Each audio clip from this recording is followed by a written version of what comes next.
Uncle, ఇప్పుడు నేను ఏ shirt వేసుకోవాలి అని అడిగాడు యువన్. 5 minutes వెయిట్ చేయి, నేను ఎవరైనా పంపించి నీకు డ్రెస్ తెప్పిస్తాను అని చెబుతూ కబోర్డ్లో నుండి తన షర్ట్ తీసి వేసుకున్నాడు అక్షయ్. అక్షయ్ ఎక్కువగా అదే హోటల్లో స్టే చేస్తూ ఉండటం వల్ల అతనికి ఆ రూమ్ ఎప్పుడూ అలర్ట్ చేసే ఉంటుంది. అందుకే అతని వస్తువులన్నీ ఆ రూమ్ లో రెడీగా ఉంటాయి. అక్షయ్ కబోర్డ్లో షర్ట్స్ చూసిన యువన్, అంకుల్, నేను కూడా ఈ రోజు మీ షర్ట్ వేసుకోనా అని అడిగాడు. అక్షయ్ నవ్వి, అది నీ సైజ్ కాదు, నువ్వు అందులో మునిగిపోతావు అని అన్నాడు.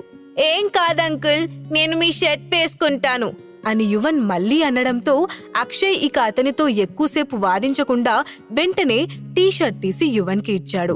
పొడవైన ఆ షర్ట్ ను యువన్ ని పూర్తిగా కప్పేసి లూజ్ గా వేలాడుతుంది. అందులో అతను ఒక చిన్న బొమ్మలా కనిపించాడు. కాని అద్దంలో చూసుకున్న యువన్ కి ఆ డ్రెస్ చాలా అందంగా ఉన్నట్లు అనిపించింది. అక్షయ్ అతన్ని చూసి నవ్వుకుంటూ రూమ్ సర్వీస్ కి ఫుడ్ ఆర్డర్ చేశాడు. 5 నిమిషాల్లోనే ఫుడ్ రావడంతో ఇద్దరూ డైనింగ్ టేబుల్ దగ్గరే కూర్చుని కబుర్లు చెప్పుకుంటూ భోజనం చేశారు. కాసేపటి తర్వాత అక్షయ్, ఇక నువ్వు పడుకో, నేను వర్క్ చేసుకుంటాను, సరేనా అని ల్యాప్టాప్ ముందేసుకున్నాడు. సరే అంటూ యువన్ వెళ్లి బెడ్ పై పడుకున్నాడు. కాని ఎంతసేపైనా నిద్ర పట్టక అటూ ఇటూ దొర్లుతున్నాడు. 1 గంట గడిచిన తర్వాత విసిగిపోయిన యువన్ దూరంగా సోఫాలో కూర్చుని ఉన్న అక్షయ్ని చూసి, అంకుల్, మీరు కూడా నాతో వచ్చి పడుకోండి కదా, నాకు నిద్ర పట్టడం లేదు అని అన్నాడు. ఆ మాట విని అక్షయ్కి వెంటనే వెళ్లి అతనితో పడుకోవాలనిపించింది. కాని ఒక్క క్షణం ఆలోచిస్తూ,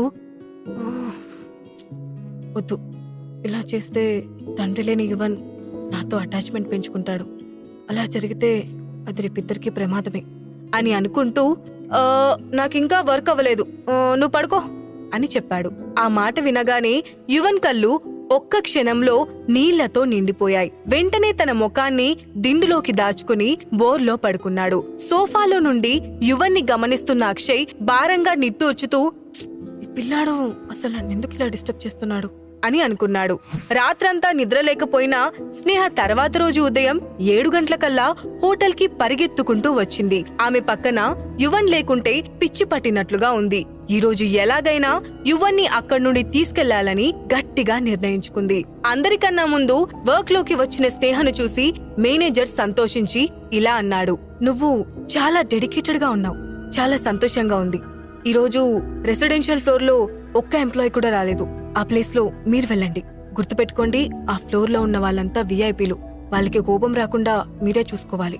ఆ బాధ్యతంతా మీదే అని చెప్పాడు. పై ఫ్లోర్ లోనే డ్యూటీ పడటంతో స్నేహ సంతోషంగా సరే అంటూ తలూపి అక్కడి నుంచి డ్రెస్ మార్చుకుని పైకి వెళ్ళింది. సరిగ్గా అదే సమయంలో కోపంతో విసురుగా నడిచి గదిలోకి వెళ్తున్న పర్ణిక ఆమె కంటపడింది. దాంతో యువన్ ఖచ్చితంగా పర్ణిక వెళ్లిన రూమ్ లోనే ఉంటాడని అనుకున్న స్నేహ ఆనందంగా ఆ గది వైపుకు వెళ్ళింది. లోపలికి వెళ్లిన పర్ణిక వెంటనే ఆవేశంగా అరుస్తూ, ఏడి, ఆ పిల్ల రాక్షసుడెక్కడా, ఎలా మాయమయ్యాడు అని అడిగింది. ఆ గదిలో ఉన్న 2 వ్యక్తులు 2 చేతులు కట్టుకుని ఆమె ముందు తల వంచుకుని నించున్నారు. ఎవరూ ఒక్క మాట కూడా మాట్లాడే ధైర్యం చేయలేదు. అడిగేది మిమ్మల్ని, ఏదైనా సమాధానం చెప్పి చావండి అని కోపంగా అరిచింది పర్ణిక. దాంతో వాళ్ళల్లో ఒకతను మెల్లగా నోరు తెరిచి, ఆ పిల్లాడు ఒక్క క్షణం కూడా మమ్మల్ని ప్రశాంతంగా ఉండనివ్వలేదు మేడం. గదిలో వస్తువులన్నీ చిందరవందర చేసి పగలగొట్టాడు. మేం వాటిని సర్దుతున్న టైంలో ఇదే మంచి టైం అనుకుని డోర్ తీసుకుని పారిపోయాడు అని చెప్పాడు. నిజం చెప్పితే యువన్ను తీసుకువెళ్లిన వాళ్లను పట్టుకోకుండా వదిలేసినందుకు పర్ణిక తమను తిడుతుందేమో అని వాళ్ళు అబద్ధం చెప్పారు. వాళ్ళు చెప్పింది విన్న పర్ణిక ముఖం కోపంతో ఎర్రబడింది. వెంటనే ఆమె చిరాగ్గా, యూస్లెస్ ఫెలోస్, ఒక చిన్న పిల్లాన్ని కూడా చూసుకోలేకపోతే ఇంకా మీరెందుకు అంటూ అతని చెంప పగలగొట్టింది. ఇంతలో ఆ మాటలు బయట నుండే వింటున్న స్నేహ కంగారుగా లోపలికి వచ్చి ఆ ఇద్దరి వైపు చూస్తూ, ఇప్పుడు మీరేం చెప్పారు, నా కొడుకు పారిపోయాడా అంటూ ఆ ఇద్దరి ముఖాలు వైపు మార్చి మార్చి చూస్తూ అడిగింది. హఠాత్తుగా లోపలికి వచ్చిన ఆమెని వాళ్ళిద్దరూ అయోమయంగా చూశారు. వెంటనే వెళ్లి స్నేహను చెరువు వైపు గట్టిగా పట్టుకున్నారు. ఒక వ్యక్తి ఆమె చేతిలోని ఫోన్ని లాక్కున్నాడు. అది చూసిన పర్ణిక కొంచెం రిలాక్స్ అయింది. స్నేహ కోపంగా, పర్ణిక, నా ఫోన్ నాకు తిరిగిచ్చేయ్ అని అడిగింది. అప్పుడు పర్ణిక నవ్వుతూ, అక్కా, నువ్వేం కంగారు పడకు, ఆ పిల్ల రాక్షసుడు ఎక్కువ దూరం పరిగెత్తలేడు, అలసిపోయి వాడే ఇక్కడికి తిరిగి వస్తాడు అని అంది. స్నేహ వెంటనే ఆమెని బ్రతిమాలుతూ, పర్ణిక, వాడు చిన్న పిల్లాడు, ఇంకా లోకం కూడా తెలీదు, ముందు నన్ను వెళ్ళనివ్వు ప్లీజ్. నేను నీ గురించి పోలీసులకి ఎలాంటి ఇన్ఫర్మేషన్ ఇవ్వను, నా కొడుకుని నేనే వెతుక్కుంటాను, ప్లీజ్ ప్లీజ్ అని అంది. స్నేహ బతిమాలుతుంటే పర్ణికకు చాలా సంతోషంగా అనిపించింది. దాంతో ఆమె మనసులో అనుకోకుండా ఒక ఆలోచన వచ్చింది.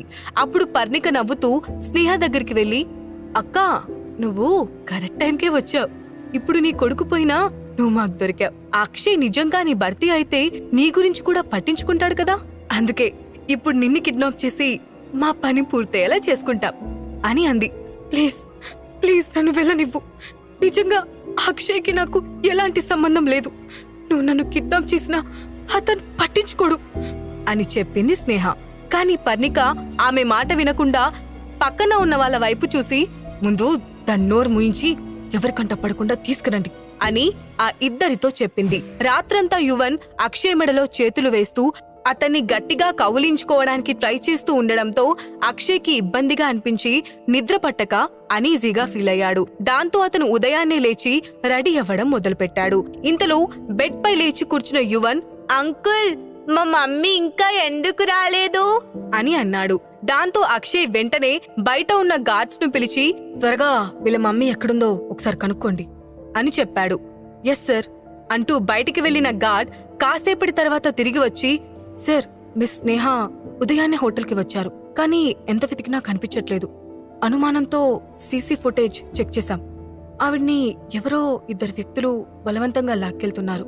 ఆ కిడ్నాపర్స్ లో ఒక అమ్మాయి కూడా ఉంది అని చెప్పాడు. ఆ మాట వినగానే యువన్ ఏదో అర్థమైనట్లు వెంటనే, అంకుల్, మా మమ్మీని ఎవరు తీసుకెళ్లారు అంటూ పెద్దగా ఏడవడం మొదలుపెట్టాడు. అక్షయ్ ఏం సమాధానం చెప్పాలో తెలియక యువన్ వైపు నిస్సహాయంగా చూస్తూ ఉండిపోయాడు. యువన్ కోసం అక్షయ్ స్నేహను కాపాడతాడా? అనుకోని పరిస్థితుల్లో మొదలైన యువన్ అక్షయ్ల బంధం ఎలాంటి మలుపులు తీసుకుంటోంది? ఈ ప్రశ్నలకు సమాధానం తెలుసుకోవాలి అంటే నెక్స్ట్ ఎపిసోడ్ వినాల్సింది. Only on pocket FM.